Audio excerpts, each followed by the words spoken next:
What if the words you whisper to yourself in quiet moments held the power to reshape your entire life?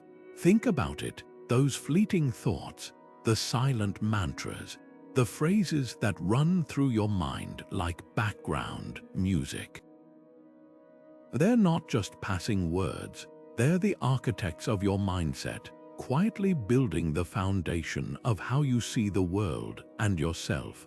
And what if you could harness that power deliberately, using wisdom that stood the test of time? That's where Stoicism comes in. This ancient philosophy, practiced by emperors and slaves alike, offers a treasure trove of phrases that don't just inspire, they rewire your subconscious, bending your habits, reactions, and even your deepest beliefs toward resilience and clarity. Take a moment to consider Marcus Aurelius, one of history's most revered Stoics. He ruled an empire, yet his private writings reveal a man constantly reminding himself of simple, profound truths. You have power over your mind, not outside events. Realize this, and you will find strength. That's not just a quote, it's a mental tool. When repeated, it shifts something inside you. It's like a seed planted in the soil of your subconscious, growing into a lens through which you view chaos, stress, and uncertainty. And that's the magic of these Stoic phrases. They're not passive advice. They're active reprogramming. They don't just change how you think, they change how you automatically think without you even noticing. Today, we're diving into 20 of these transformative phrases, each one a key to unlocking a quieter mind, a steadier heart, and a life less shaken by external storms. These aren't just words to read once and forget. They're phrases to carry with you, to repeat like a mantra until they become part of you. Some will challenge you. Others will feel like a long-lost truth finally put into words, but all of them have the power to reshape your inner world if you let them. So, if you've ever felt like your thoughts are working against you, or that your reactions are out of your control, this is your invitation to rewrite the script. Let's begin. The phrase, "the obstacle is the way," might sound counterintuitive at first. After all, who celebrates roadblocks? But this is where Stoicism flips the script entirely. Picture this, you're staring at a closed door, fists clenched, frustration rising. Now imagine that same door not as a barrier, but as the very path forward. That's the radical shift Epictetus hinted at when he said, "It's not what happens to you, but how you react to it that matters." The obstacle isn't something to avoid or resent. It's the raw material for your growth, the chisel that shapes you.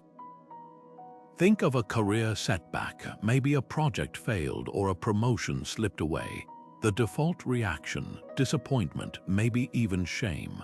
But through a Stoic lens, that same moment becomes a masterclass in resilience.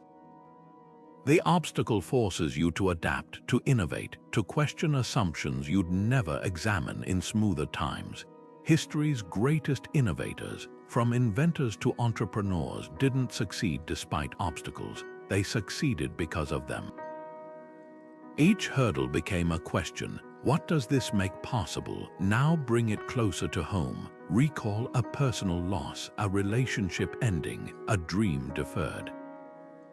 It hurts, and Stoicism doesn't ask you to deny that pain, but it does ask, what can this teach you about your own strength, about what truly matters?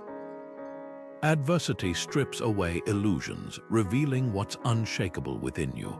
The athlete who trains harder after defeat, the artist who finds a new voice after criticism, they're not ignoring the obstacle.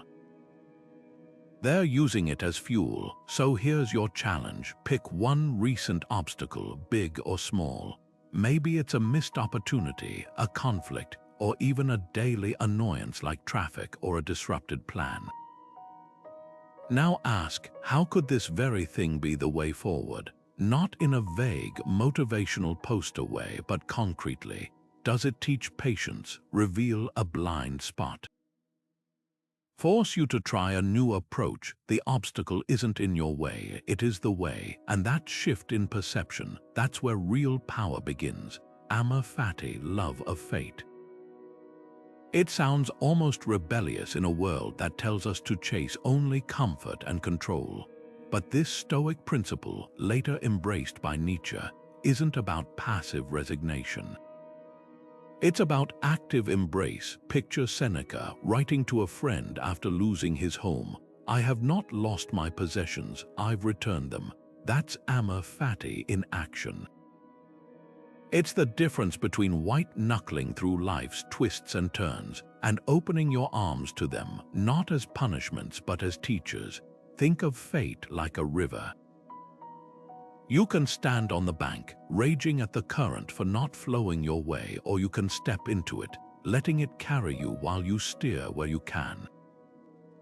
Resistance exhausts, acceptance empowers. Modern life bombards us with chances to practice this. A sudden job loss, a diagnosis, even a cancelled flight. Our first instinct: fight it. This shouldn't be happening, but Amor Fati whispers, it is happening. Now, how can you make it mean something? Take health struggles. Imagine two people facing the same chronic pain. One spends every day bitter, comparing their life to what should have been. The other, though no less affected, asks, what can this reveal? Maybe it slows me down enough to notice small joys I'd otherwise miss. Maybe it deepens my empathy. Neither chose their condition, but one chose their relationship to it. That's the pivot point. Now apply this to something smaller but no less frustrating.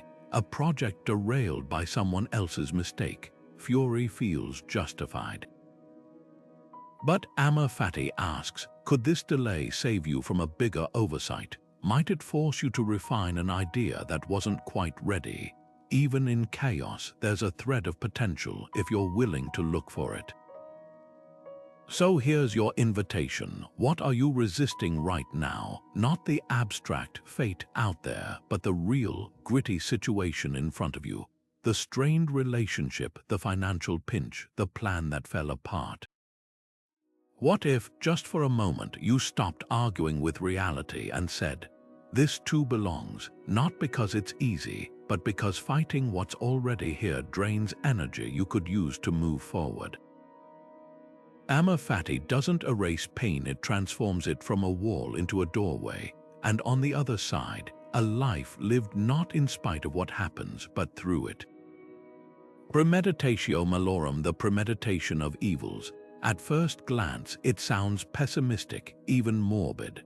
Why dwell on what could go wrong? But here's the paradox. By consciously facing potential hardships, you strip them of their power to shock or paralyze you. Seneca put it bluntly, what is quite unlooked for is more crushing in its effect, and unexpectedness adds to the weight of a disaster. Think of it like emotional inoculation. Just as a vaccine introduces a weakened virus to build immunity, Premeditatio Malorum introduces your mind to adversity in advance, so when real challenges come, you're not blindsided, you're prepared. Consider how firefighters train. They don't wait for a blazing inferno to figure out their response. They drill relentlessly, simulating worst-case scenarios until their reactions become second nature. That's Premeditatio Malorum in action. Now apply that to everyday life. Financial stress, for example. Most people avoid thinking about job loss until it happens, leaving them panicked. But what if you regularly asked yourself, how would I adapt if my income vanished tomorrow? Not to spiral into fear, but to spark practical steps, building savings, learning new skills, cultivating a network. The fear diminishes because you've already walked through it in your mind. Or take relationships. Imagine dreading a difficult conversation, maybe confronting a friend about a betrayal. Avoiding it only amplifies the anxiety, but rehearsing the talk in your head, anticipating their reactions, and sitting with the discomfort beforehand. That's how you turn a looming storm into a manageable drizzle. The Stoics weren't advocating obsession over every possible disaster. They were teaching mental agility, the ability to face the full spectrum of life without crumbling. Here's a challenge. Pick one fear that's been lurking in the back of your mind. Maybe it's a health scare, a career risk, or a relationship tension. Now, set a timer for 5 minutes and write down the worst-case scenario in detail. How would you respond? What resources would you draw on? Who would you turn to? Notice how, once the boogeyman is dragged into the light, it often shrinks. That's the power of Premeditatio Malorum, not to summon darkness, but to prove you can carry a flashlight. Memento Mori, remember you must die. At first, it might sound morbid, even jarring in a culture that often treats death as something to avoid discussing. But strip away the discomfort, and you'll find one of the most liberating ideas Stoicism offers. Marcus Aurelius, the emperor who ruled one of history's greatest empires, would write to himself each morning, "You could leave life right now." Let that determine what you do and say and think, not as a threat but as a clarifier. Imagine holding a glass of muddy water. Let it sit, and the sediment settles, revealing what's clear beneath. That's what Memento Mori does for your priorities. Think about how easily we get tangled in trivialities, endless scrolling, petty arguments, chasing validation from people who don't matter. Now imagine holding an hourglass where the sand represents your remaining time. How many grains would you spend refreshing a feed or rehearsing grievances? The Stoics weren't fixated on death to spread gloom. They used it to sharpen life. Seneca put it bluntly, "It's not that we have a short time to live, but that we waste much of it." Modern life bombards us with distractions masquerading as urgency. Notifications, deadlines, the relentless chase for more money, more likes, more stuff. But Memento Mori cuts through that noise like a cold wind. It asks, will this matter on your last day? That question isn't meant to paralyze you with dread. It's meant to free you. The argument you're holding onto, the dream you're postponing, the gratitude you've left unspoken, death's reminder doesn't diminish these things. It magnifies them. Here's the practice. Each morning, take just 10 seconds to acknowledge your mortality, not as a dark cloud, but as a spotlight. What conversation would you have today if it were your last? What task would you drop entirely? The artist stops waiting for someday and picks up the brush. The estranged friend gets the call they've been putting off. Even mundane moments gain weight. The taste of coffee, the sound of laughter, the way light falls through a window. This isn't about living fearfully. It's about living fully. The Japanese have a term, mono no aware, the bittersweet awareness of impermanence. It's why cherry blossoms are so cherished. Their beauty lies in their fleetingness. Your life, too, becomes more vibrant when you remember it won't last forever. So ask yourself, if today were your last, would you be proud of how you spent it? And if the answer isn't yes, what tiny step could you take right now to change that? Memento Mori isn't a morbid end. It's a vivid beginning. What if you could hold a compass that always pointed true north, no matter how chaotic life became? The Stoics called this Summum Bonum, the highest good, and they didn't mean money, fame, or even happiness. They meant virtue, the unwavering commitment to wisdom, courage, justice, and self-discipline. While the world chases external validation, Stoicism flips the script entirely. Epictetus, born a slave, put it bluntly, some things are up to us and some are not. Your reputation, not up to you. Your integrity, always yours to control. That's the heart of Summum Bonum, placing unshakable value on what you alone can govern, your character. Picture two paths. On one, a CEO climbs the corporate ladder, sacrificing honesty to hit quarterly targets. On the other, a teacher chooses patience over frustration when a student struggles, knowing their response shapes that child's self-worth. Society applauds the CEO's wealth, but Stoicism asks, who acted with true virtue? The ancient Stoics weren't naive. They knew money and status had practical value. But they also knew these things could vanish overnight. Virtue, that's portable. It's the one possession no crisis can take from you. Now bring this into your own life. Ever faced a workplace dilemma, maybe staying silent about a colleague's mistake to avoid conflict, or inflating numbers to please a boss? Summum Bonum doesn't offer easy answers, but it does ask a clarifying question. What would integrity do here? Not what's convenient, not what's rewarded, but what aligns with your deepest principles. The answer might cost you short-term gains, but it pays in something rarer: self-respect. Relationships test this even more. Imagine discovering a friend lied to you. The easy reaction: anger, retaliation. But virtue whispers: courage to confront, wisdom to understand, justice to judge fairly.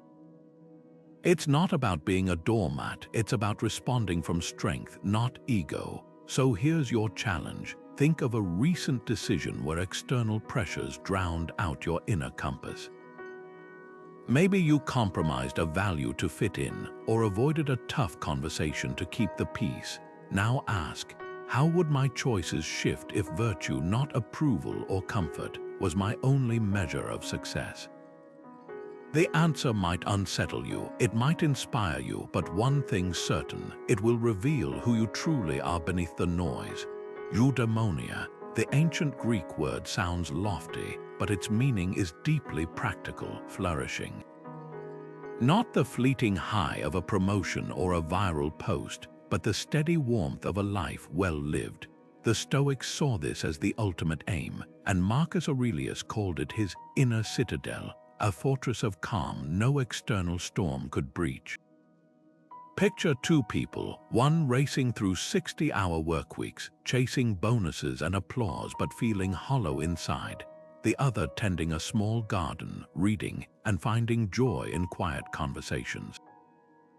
Society tells us the first is winning. Stoicism asks who's truly thriving. Hustle culture sells exhaustion as a badge of honor, mistaking motion for progress. But Eudaimonia whispers a radical truth: busyness isn't depth. Marcus wrote, "Very little is needed to make a happy life. It is all within yourself." That inner citadel isn't built with productivity hacks or late-night emails. It's built with moments of reflection, with choosing presence over panic. Consider your own mornings. Do they start with scrolling through notifications, or with stillness? The Stoics practiced premeditatio, a dawn ritual of envisioning the day's challenges and their own virtues. Not to dread what's coming, but to greet it with clarity. Here's a challenge for 1 week. Replace your first 5 minutes of screen time with this question: what would make today meaningful? Not productive, not perfect, meaningful. Maybe it's listening fully to a colleague instead of planning your reply. Maybe it's savoring your coffee without multitasking. These tiny choices accumulate into something profound, a life where happiness isn't chased but cultivated. Now think back. When did you last feel truly at peace with yourself? Not when you achieved something, but when you were fully present, laughing with a friend, lost in a creative flow, or simply watching sunlight through leaves.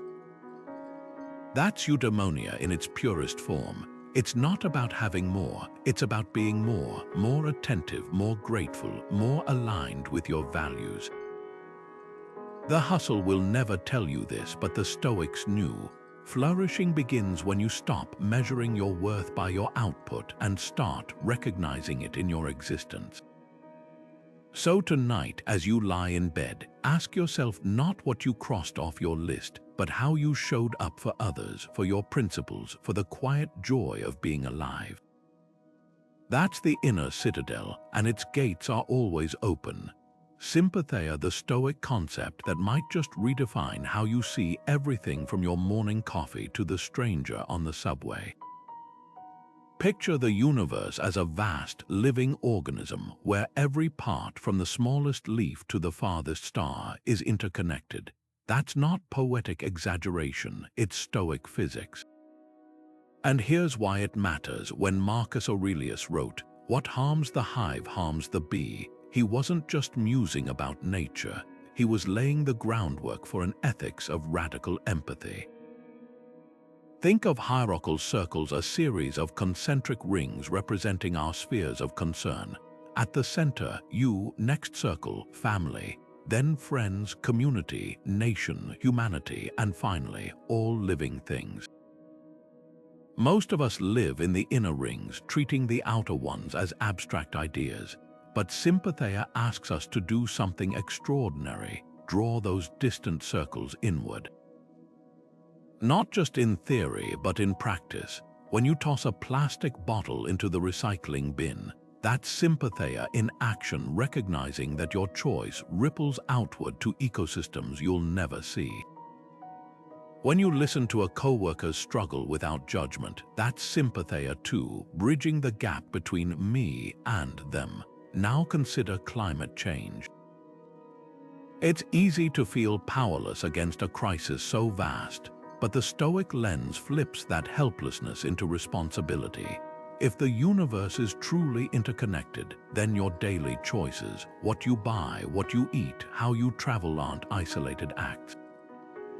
They're votes for the kind of world you want to co-create. Seneca put it starkly, "Nature has given us one world to live in, but we're making it two, one for the rich, one for the poor."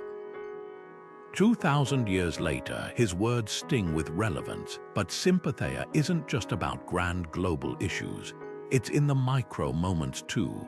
That neighbor you've never spoken to, the driver who cut you off, the homeless person you habitually overlook, each is a thread in the same cosmic tapestry. The Stoics didn't just preach this, they lived it. Epictetus, despite being enslaved, taught that no one is truly foreign to us. Every human is your sibling, sharing the same divine spark. Here's your challenge today. Pick one circle beyond your usual concern. Maybe it's a marginalized community, an endangered species, or simply the new employer eating lunch alone.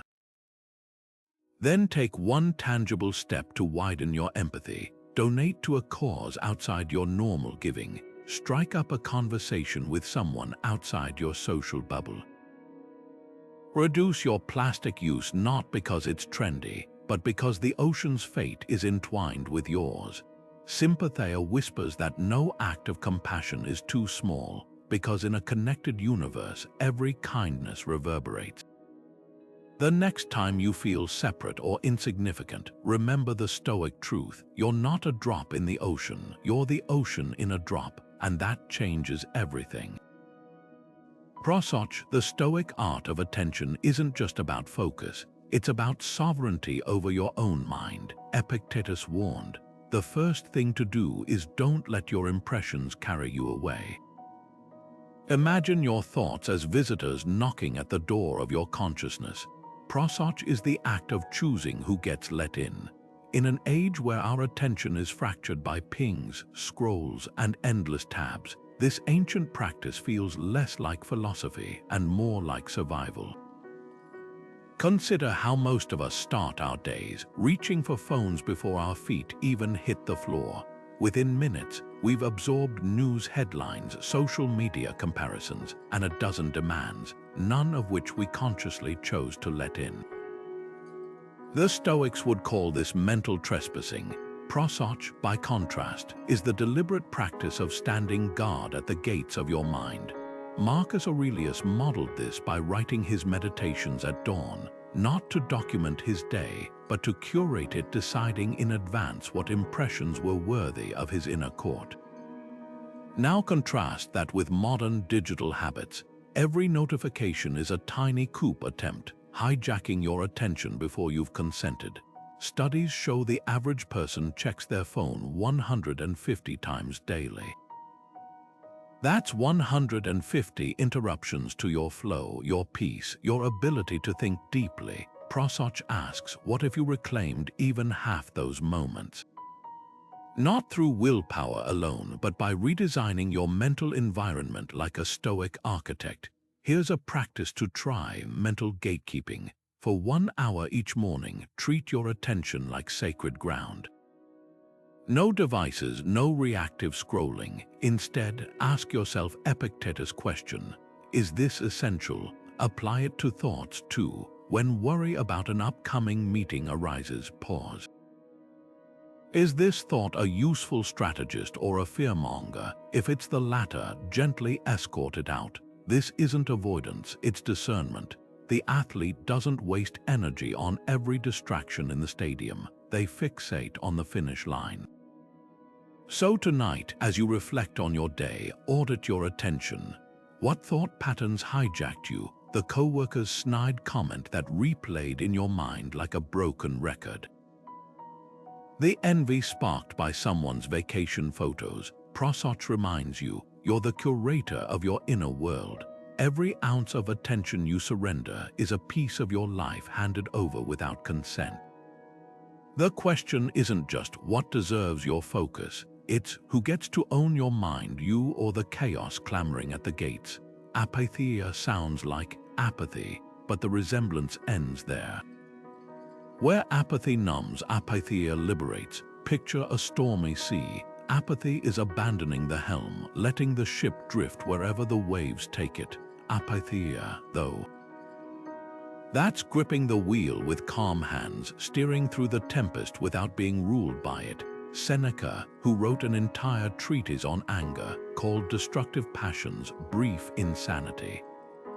And in our age of viral outrage, where algorithms profit from our knee-jerk reactions, this Stoic principle isn't just philosophy, it's survival. Consider how social media thrives on emotional hijacking. A controversial headline flashes, and within seconds, your pulse races, your fingers type furiously, and rationality takes a backseat. Seneca's warning echoes across 2,000 years. No plague has cost the human race more. But apatheia isn't about suppressing emotions, it's about refusing to let them dictate your actions. Think of a surgeon mid-operation. They might feel stress, but their hands remain steady. That's emotional mastery, not denial. Anger is the perfect test case. When someone cuts you off in traffic, the primitive brain screams for retaliation. Apatheia asks, will this rage improve the situation or just poison your next hour? Seneca advised a simple pause. Wait before punishing. The greatest remedy for anger is delay. Try it today. The next time irritation flares, take 3 intentional breaths. Inhale for 4 counts, hold for 4, exhale for 6. This isn't just breath work, it's a circuit breaker for emotional hijacking. Now contrast this with modern outrage culture, where indignation is often performative, a currency for likes and shares. The Stoics would ask, who owns your emotions, you or the dopamine hit of collective fury? Apatheia isn't indifference to injustice, it's the clarity to respond from principle, not impulse. So here's your challenge. What emotion most often overrides your rationality? Is it anxiety spiraling over hypotheticals, envy scrolling through curated highlight reels? Identify it, then borrow Seneca's pause. Before reacting, ask, does this serve me? Does it serve what's true? Emotional mastery isn't about never feeling, it's about never being enslaved by feeling. And in that freedom lies an unexpected superpower, the ability to choose who you become in the heat of the moment. Ascesis, the Stoic gymnasium for the mind. Unlike modern self-help that often promises transformation through inspiration alone, the Stoics knew real strength comes from daily, deliberate practice. Musonius Rufus, the Roman philosopher who trained Epictetus, didn't just lecture, he designed exercises, physical ones like enduring cold showers or sleeping on a hard bed, not to punish the body, but to train the will. His logic was simple. If you can master discomfort in small doses, you'll stand unshaken when life delivers its inevitable blows. This isn't about masochism, it's about immunization. Just as a vaccine introduces a weakened virus to build resistance, ascesis introduces controlled challenges to build resilience. Think of it like habit stacking, those tiny, consistent actions that compound over time. A musician doesn't wake up one day playing concertos, they practice scales daily. Similarly, Stoic ascesis might mean starting each morning with 5 minutes of negative visualization, not to dwell on gloom, but to appreciate what you have before it's gone. Or it could be as tangible as skipping dessert once a week, not because the dessert is bad, but because saying no to small temptations strengthens your no to bigger ones. The goal isn't deprivation, it's autonomy. Every time you choose discomfort voluntarily, you weaken the grip of external circumstances over your peace. Take cold showers, a modern ascesis favorite. At first glance, it seems pointless. Why endure the shock of cold water when warmth is available? But the magic lies in what happens beneath the surface. That moment when your body screams to retreat and you consciously stay, that's a microcosm of life's larger trials. The argument you bite your tongue in, the rejection you shrug off, the setback you meet with curiosity instead of despair, these are all cold showers for the soul. You're not just building tolerance, you're rewiring your relationship with adversity itself. Now, consider your own life. What's one small discipline that could act as your daily ascesis? Maybe it's waking up 20 minutes earlier to journal, or turning off notifications during meals to practice presence. It could even be something as subtle as pausing before complaining, creating space between impulse and reaction. The scale doesn't matter, the consistency does. Musonius Rufus famously said, "We should train ourselves to need little, not to have much." In a world that equates success with accumulation, this flip in perspective is revolutionary.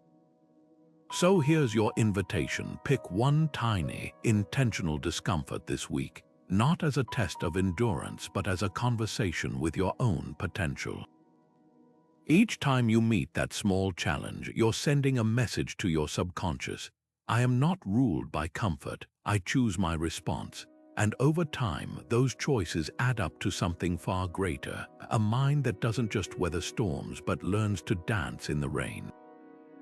Imagine you're stuck in traffic, the kind where brake lights stretch endlessly ahead, and your GPS keeps recalculating the same grim estimate. Your jaw clenches, your grip tightens on the wheel. But here's the brutal truth. No amount of honking, cursing, or mental bargaining will turn those lights green. That moment, frustrating as it is, holds the key to one of Stoicism's most liberating ideas, the dichotomy of control. Epictetus, the philosopher who began life as a slave, framed it with razor clarity. Some things are within our power while others are not. Your reaction to the traffic jam. Yours to command, the traffic itself, not even slightly. This split isn't just philosophical, it's neurological.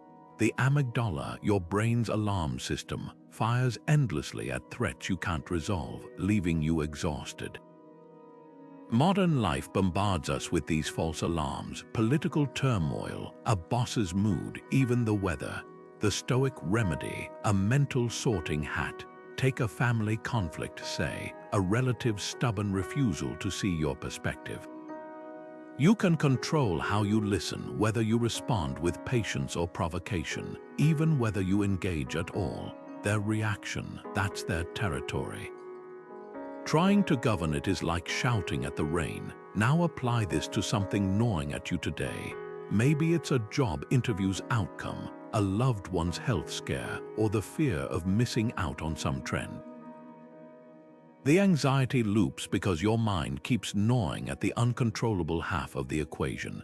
But here's the twist. Identifying what's truly outside your control isn't passive surrender, it's active liberation. It frees energy to invest where you do have agency.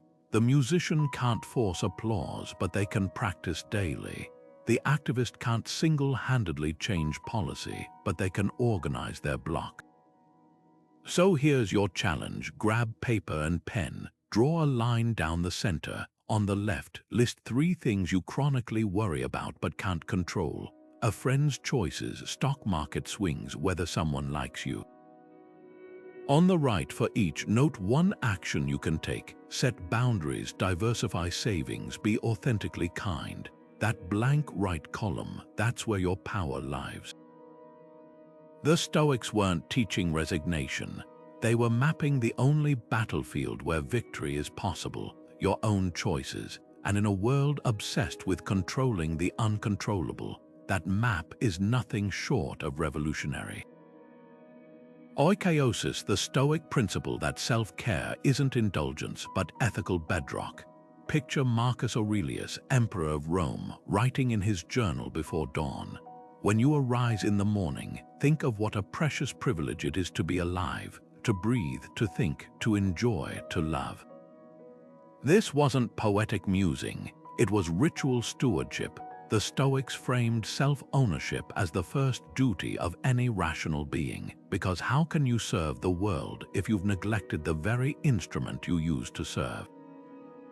Modern culture twists this. Burnout wears badges of honor, sleepless nights, skipped meals, the martyrdom of busyness, but the Stoics would call this a betrayal of oikiosis.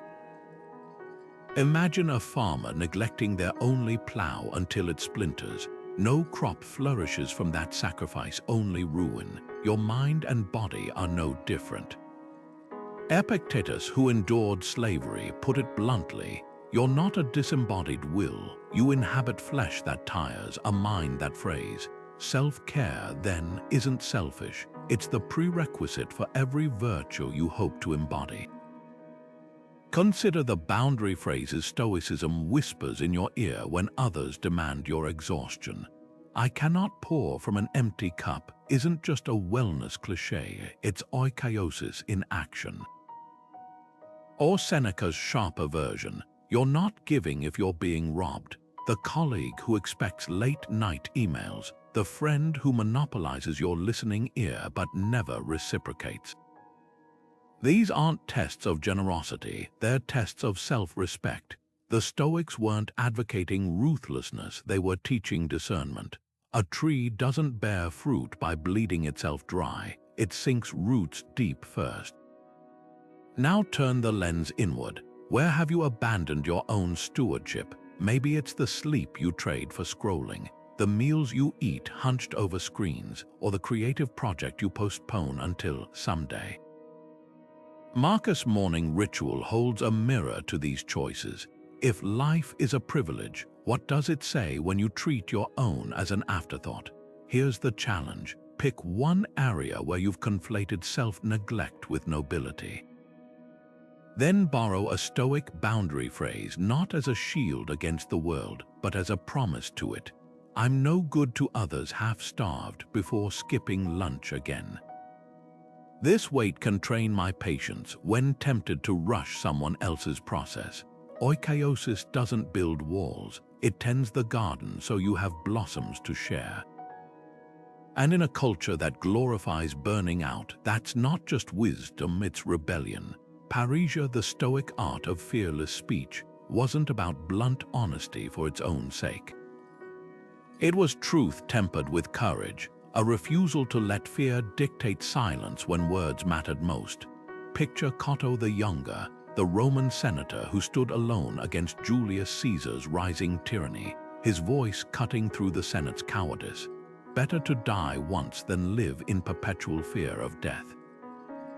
He didn't just speak truth to power, he embodied the cost of it, knowing his stance might end his career or his life. That's Parisia in its rawest form, truth as a moral compass, even when the world insists you mute it. Now fast forward to modern workplaces, where culture fit often means avoiding hard conversations. Ever bitten your tongue during a meeting, knowing a project was headed off a cliff? Or swallowed feedback to keep peace with a friend? The Stoics wouldn't call that kindness, they'd call it theft. you're robbing others of the chance to grow and yourself of the chance to live without regret. But here's the nuance: Parisia isn't licensed to brutalize. Epictetus framed it as a balancing act. Silence is safer than speech, unless speaking is your duty. The key lies in intention. Are you speaking to elevate or to wound? Consider whistleblowers today's cottos. They don't leak documents for applause. They act because silence would betray their conscience.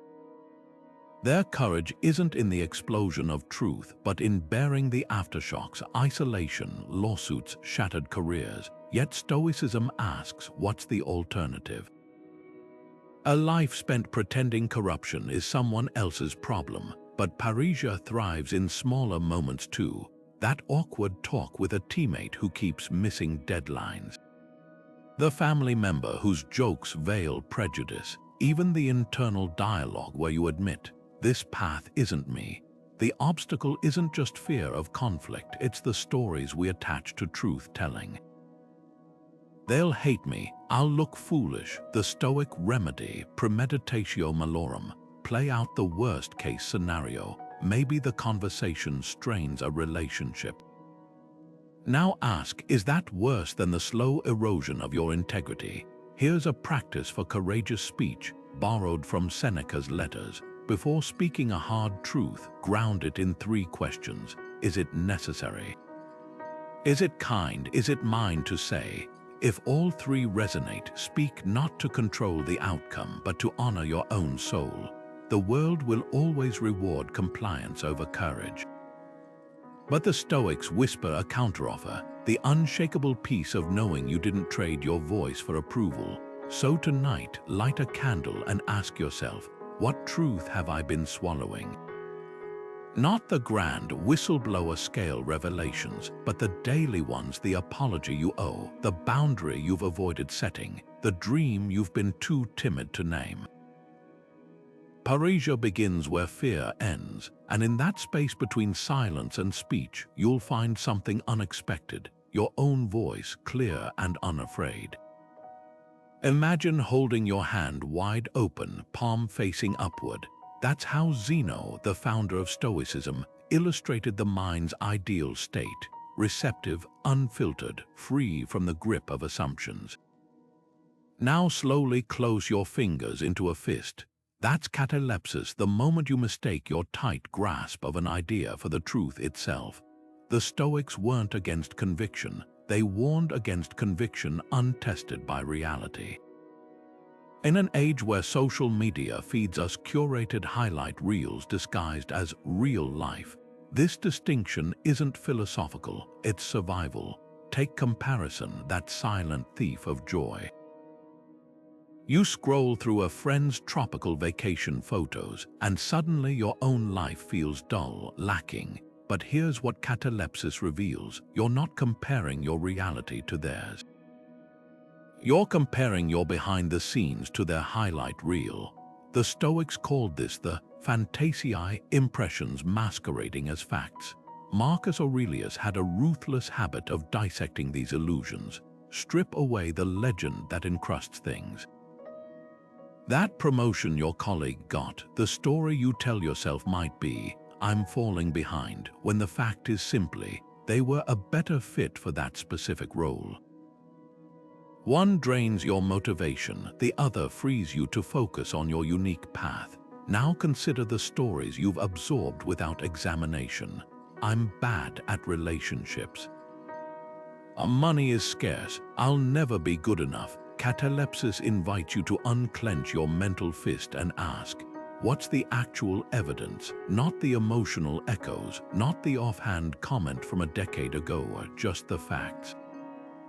This is where Stoic empiricism shines. Epictetus, who began life as a slave, refused to accept societal labels as truth. It's not what happens to you, but how you interpret it that defines you. Your interpretations are stories. The facts, those are your raw material. Here's a practice to cultivate catalepsis, the fact vs. story journal. Divide a page into 2 columns. On the left, list objective events. My boss didn't reply to my email today. On the right, unpack the narratives you attached. They're ignoring me because I messed up. Then interrogate the right column like a Stoic detective. Where's the proof? Could there be other explanations? This isn't about Pollyanna positivity. It's about aligning your mind with reality. The boss might be overwhelmed. The email might have landed in spam. Or yes, maybe there's feedback coming, but until you know, why rent space in your head to fictions? So tonight, as you reflect, ask yourself, what false narrative have I been gripping like a lifeline? Is it the belief that your past dictates your future? That someone else's success diminishes yours? Catalepsis doesn't promise easy answers. It promises something better, the clarity to see what's actually in your hand, not what your fears have convinced you is there. And in that space between fact and fiction, you'll find something extraordinary, the freedom to choose your next step unshackled by illusions. Your mind is a kingdom, not a democracy where every passing thought gets equal vote, but a sovereign state needing firm, wise leadership. The Stoics called this the Hegemonicon, the command center of your inner world. Picture Marcus Aurelius, ruler of Rome's vast empire, writing in his private journal, "You have power over your mind, not outside events." Realize this and you will find strength. That's the essence of Hegemonicon, not control over circumstances, but mastery over what you let occupy your mental throne. Modern life bombards us with decision fatigue, what to eat, what to wear, which notifications to answer, until even trivial choices feel exhausting. But the Stoics saw this coming 2,000 years ago. When Epictetus warned, "No great thing is created suddenly, any more than a bunch of grapes or a fig," he wasn't just talking about patience, he was mapping the mental economy of attention. Every distraction you entertain is like a petty bureaucrat demanding audience with your inner ruler, draining resources better spent on matters of state. Here's a practice to reclaim your sovereignty, the mental council. Imagine your mind as a royal court. At the head sits your wisest self, your Marcus Aurelius in full armor of reason. Around the table are advisors, courage, justice, temperance, wisdom. But there are also interlopers, the sycophant of vanity, the jester of procrastination, the fearmonger whispering worst-case scenarios. The key, recognizing who has the floor at any given moment. When anxiety starts ranting, your Hegemonicon steps in. "Thank you for your concern. Wisdom will now respond." Now turn the lens inward. Who influences your inner ruler? Is it the algorithm feeding your outrage, the coworker whose approval you crave, or the childhood voice still dictating your worth? The Stoic exercise here is ruthless auditing. Seneca did this nightly, asking, "What bad habit did I curb today? What weakness resist?" Not to shame himself, but to demote unworthy advisors from his mental court. Consider how easily we outsource our Hegemonicon. Social media tells us what to desire. Productivity gurus dictate how to schedule our days. Even well-meaning friends project their fears onto our choices.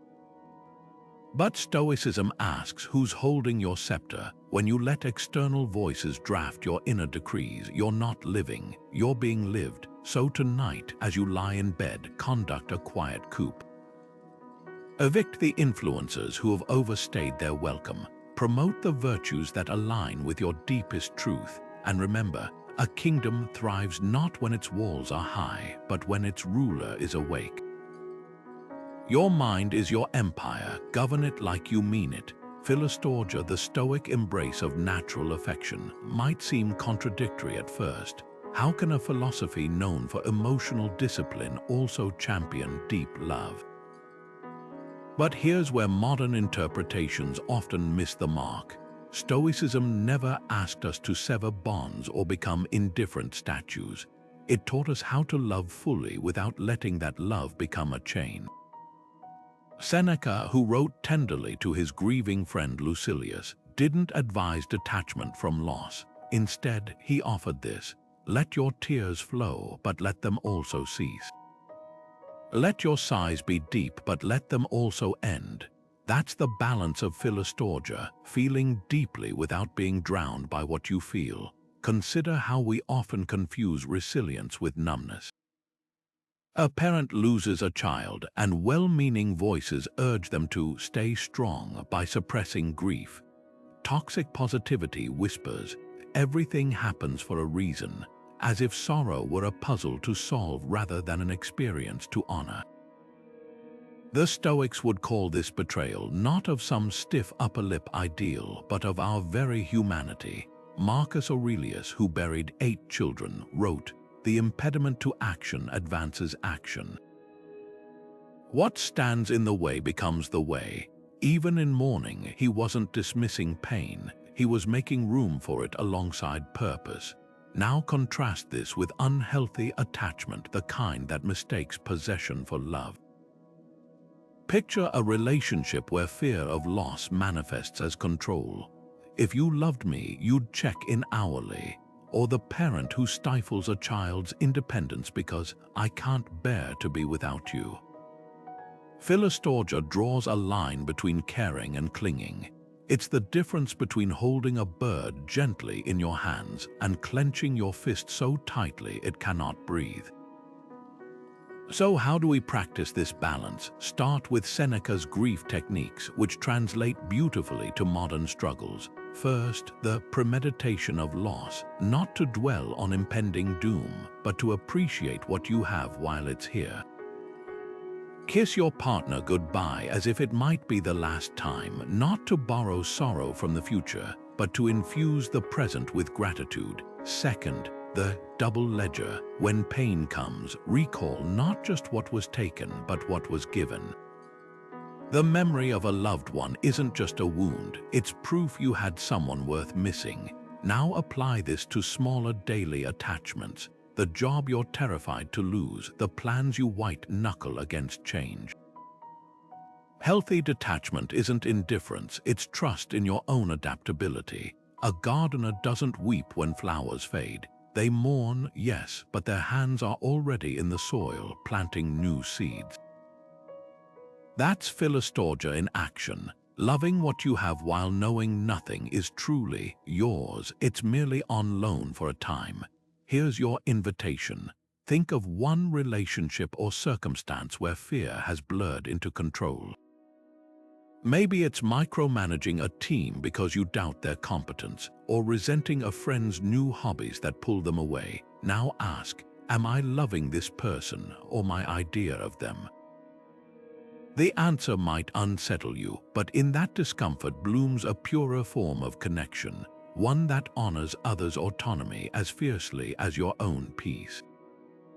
Because true affection, as the Stoics knew, isn't measured by how tightly we hold on, but by how gracefully we let go. Metriopathia, the Stoic art of measured emotion, might be the most countercultural idea in today's world of viral outrage and performative intensity. Picture Epictetus, the philosopher who endured slavery, watching a student weep over shattered pottery. If you wouldn't cry over a broken cup, why grieve over a broken plan? His point wasn't that pain is invalid, but that its depth should match its cause. Modern life, however, thrives on disproportionate reactions. A celebrity's decade-old tweet resurfaces, and careers implode overnight. A driver cuts you off, and your entire afternoon burns with indignation. Metriopathia asks, when did we forget the difference between a scratch and a wound? Consider cancel culture's acceleration, a single misstep magnified into irredeemable sin. The Stoics would diagnose this as a failure of scale. Marcus Aurelius practiced measuring disturbances like a scientist. This thing is not what it appears. Strip away its reputation and see it bare.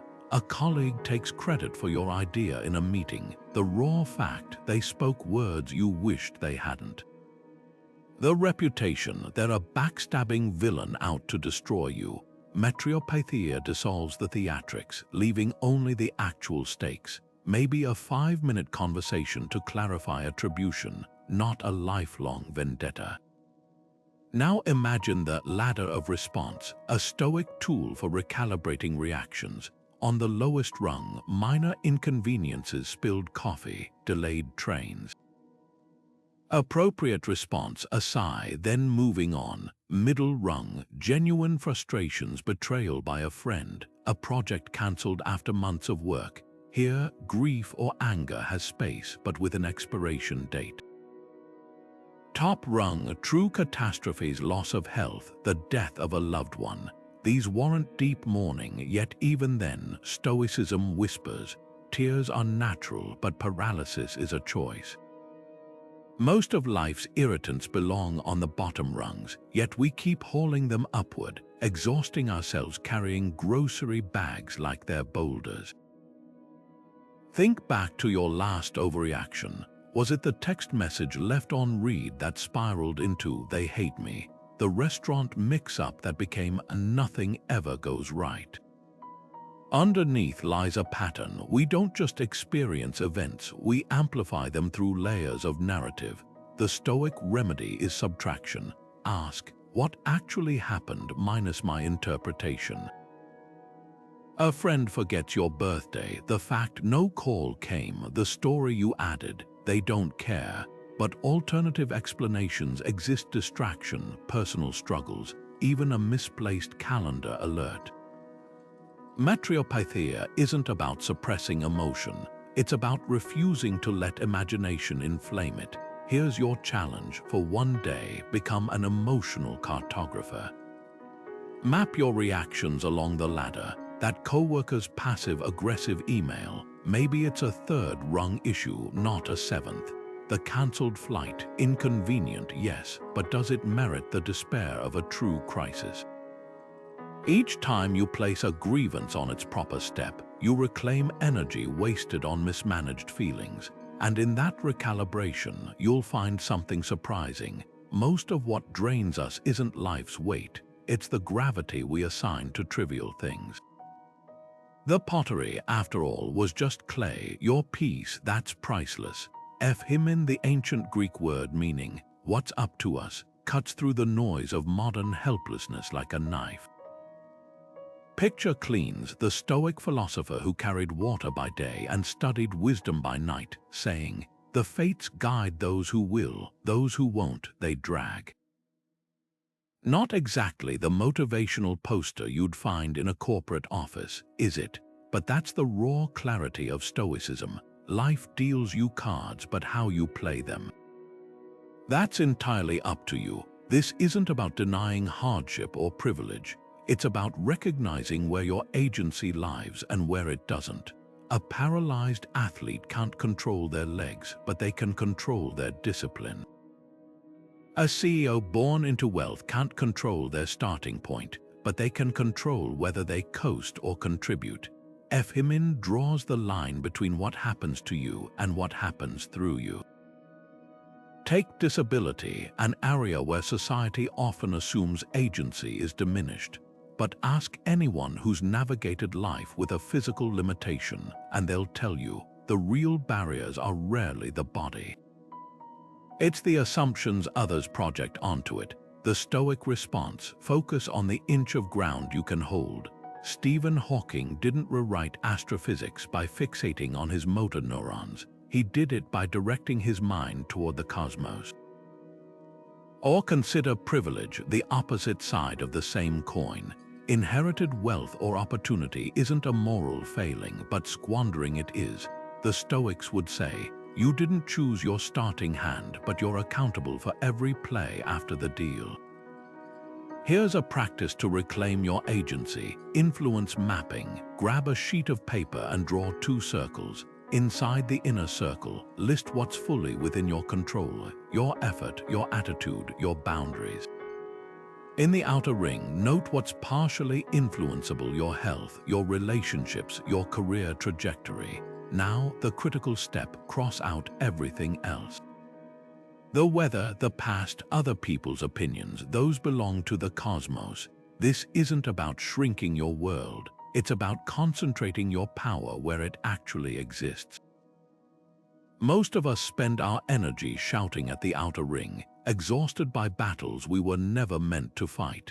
So here's the question to sit with tonight. Where have you been acting like a spectator in your own life? Maybe it's blaming traffic for your tardiness instead of leaving earlier, or waiting for perfect conditions to start that project. Even in chains, Epictetus taught, your mind remains unshackled. The next time you catch yourself saying, I have no choice, pause, scan your influence map.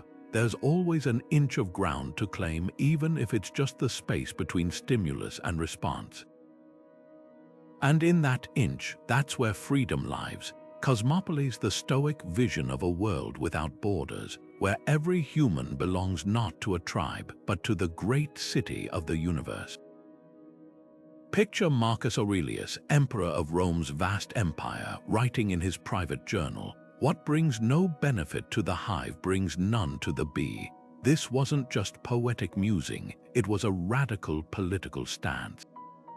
In an era where us versus them defined everything from warfare to trade, the Stoics declared a truth that still shakes the foundations of modern nationalism. We're all citizens of the same cosmic city, bound by shared reason and shared fate. Fast forward to today's polarized landscape, political factions demonizing each other, social media algorithms profiting from division, and global crises demanding collective action while we retreat into tribal corners. Stoic cosmopolitanism doesn't just feel relevant, it feels urgent. When Marcus wrote, "I am a citizen of the world," he wasn't virtue signaling, he was laying the groundwork for ethical action. If we're all kin under the same stars, then indifference to suffering, whether across an ocean or across the street, is a betrayal of our shared humanity. But here's where Stoicism defies abstraction. Cosmopolitanism isn't about vague goodwill, it's about concrete engagement. Think of the Syrian refugee welcomed by a German grandmother, or the ex-convict given a job by a business owner who sees potential where others see a criminal record. These aren't just acts of charity, they're lived expressions of Cosmopolis. The Stoics would argue that your enemy in a culture war isn't someone to defeat, but a fellow citizen to understand. Not because conflict disappears, but because solutions emerge when we stop treating difference as a threat. Now bring this down to street level. Local engagement is where cosmopolitanism either thrives or dies. Volunteering at a food bank isn't just feeding the hungry, it's recognizing that their hunger diminishes your humanity. Attending a town hall meeting isn't just civic duty, it's practicing the Stoic art of listening to voices outside your echo chamber. Even something as simple as learning a neighbor's name, especially if their skin, faith, or politics differ from yours, becomes a micro-revolution against the isolation modern life breeds. So here's your challenge this week. Act as if the world's borders are illusions, not by grand gestures, but by dismantling the tiny walls you've built unconsciously. Read a newspaper from a country you've never visited. Donate to a cause that doesn't directly benefit you. Have coffee with someone who votes opposite of you, not to debate, but to discover. Cosmopolis isn't a utopia. It's a daily choice to widen your circle of concern until they becomes we. And in that shift, that's where the real empire lies, not in territory conquered, but in humanity reclaimed. Anachoresis, the Stoic art of inner retreat, isn't about running from the world. It's about carving out sacred space within it. Picture Seneca, the philosopher-statesman, escaping Rome's chaos not by fleeing society, but by stepping into his countryside villa. There, amid olive groves and quiet corridors, he wrote, "The mind must be given relaxation. It will rise improved and sharper after a good break." This wasn't luxury, it was mental hygiene. Modern life, with its endless notifications and performative busyness, has turned distraction into a default setting. Anachoresis whispers, You are not a machine. Even the ocean has tides, but here's where Stoicism diverges sharply from escapism. Binge watching Netflix to numb your thoughts isn't retreat, it's surrender. True anachoresis is deliberate, like a musician tuning their instrument before a symphony. Consider Marcus Aurelius, who found his retreat not in physical distance but in the early morning hours before dawn, journaling by candlelight. The retreat wasn't the place, it was the practice. Now, apply this to your digital life. A minimalist detox doesn't mean swearing off technology. It means reclaiming agency over your attention. Try this for 1 hour each day. Treat your phone like a library book, something you use with intention, not reflex. Notice how your mind, starved of constant input, begins to stretch like a cat in sunlight. The Stoics knew this secret. Clarity isn't found in the absence of noise, but in the presence of silence. So ask yourself, where do your clearest thoughts emerge? Is it during a shower where the water drowns out the world's chatter, or on a walk where your feet set the rhythm for your mind? These aren't just moments of peace, they're miniature anachoresis, proving that retreat isn't about geography.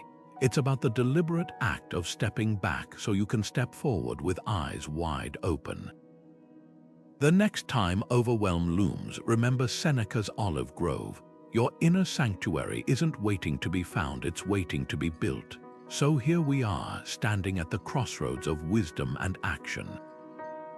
These 20 Stoic phrases aren't just words to admire, they're tools, each one a chisel for reshaping the bedrock of your subconscious. Think of them like mental resistance bands. Understanding how they work isn't enough. You have to stretch them, feel the tension, and repeat the motions until strength becomes second nature. That's the alchemy of transformation, not a single lightning bolt of insight, but the slow, steady drip of repetition carving canyons into your habits. Consider how language shapes reality. A child doesn't learn to walk by reading about balance. They fall, wobble, and try again until their legs remember what their mind can't yet articulate. These Stoic phrases operate the same way. When you whisper, "the obstacle is the way," during a setback, or "Amor Fati," when plans unravel, you're not just quoting dead philosophers. You're rewiring neural pathways, teaching your brain to default to resilience instead of resistance. Neuroscience backs this. Myelin, the sheath that speeds up neural connections, thickens with repetition.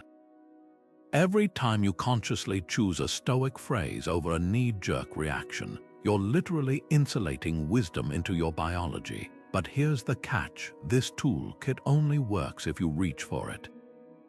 Epictetus nailed it. First say to yourself what you would be, then do what you have to do. Aspiration without action is just daydreaming. So here's your challenge. Pick one phrase from these 20, the one that resonates like a tuning fork in your chest, and wear it this week like a second skin. Write it on your mirror, set it as your phone's lock screen. Let it be the lens through which you interpret every frustration, every joy, every mundane moment in between.